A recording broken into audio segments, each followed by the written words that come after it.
The prince who loved war. Some men are born gentle and learn to fight. Others are born into battle and must one day learn restraint. Ashoka belonged to the second kind. In the 3rd century before the Common Era, the Mauryan Empire stood unmatched. From the snow-fed rivers of the northwest to the forests and coasts of the east, it was a vast, breathing organism held together by discipline, fear, and memory. The memory of how hard it had been to unite the land in the first place. Chandragupta had forged it with will and steel. Chanakya had bound it with law, spies, and cold reason. Ashoka was born into this inheritance. He was the grandson of an empire builder, the son of Emperor Bindusara, and one among many princes raised within palace walls heavy with ambition. Every corridor echoed with comparison. Every lesson was a contest. Every gesture was observed, weighed, and remembered. Ashoka did not blend in. Where other princes learned the art of charm, Ashoka learned the value of silence. Where others sought approval, he sought mastery. His presence was unsettling, not loud, not cruel, but intense, as though his mind was always a step ahead of the moment he occupied. Whispers followed him.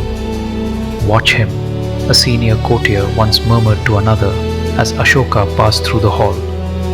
"He does not look like a prince," the other replied.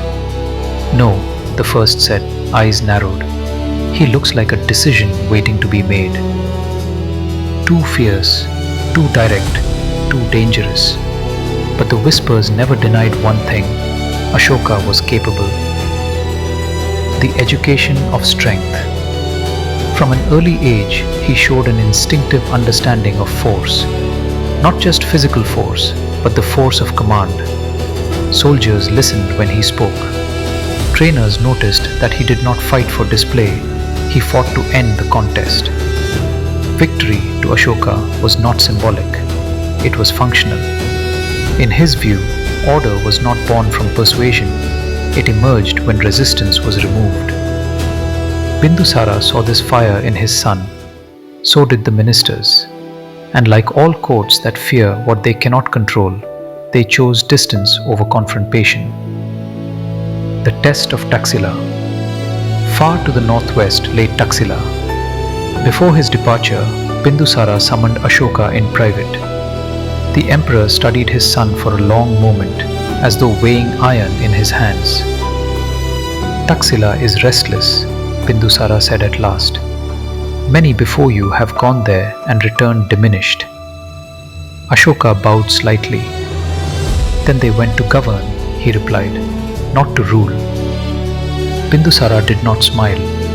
A city of learning and trade, yes, but also a city of pride, one that had rebelled more than once against imperial authority. Governing Taxila was not an honor, it was a trial. Many had failed there, crushed by local resentment or political intrigue. Ashoka was sent, not as a celebration of trust, but as a test. If he failed, he would fail far from the throne. If he succeeded, the empire would benefit. Ashoka arrived in Taxila with no illusions. When local leaders came to negotiate, they spoke of tradition, autonomy, and old privileges. Ashoka listened in silence. When they finished, he said only, "You mistake delay for dignity. Order will be restored, today or tomorrow. Choose which story you wish your children to remember." The negotiations ended there. He did not bargain with rebels or flatter local elites. He restored order the only way he knew how: swiftly, decisively, and without hesitation. Resistance collapsed. The rebellion did not drag on. It ended. Taxila fell silent.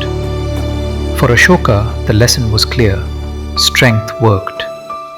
When he returned to the capital, stories preceded him. Not of mercy, not of diplomacy, but of efficiency. Soldiers admired him.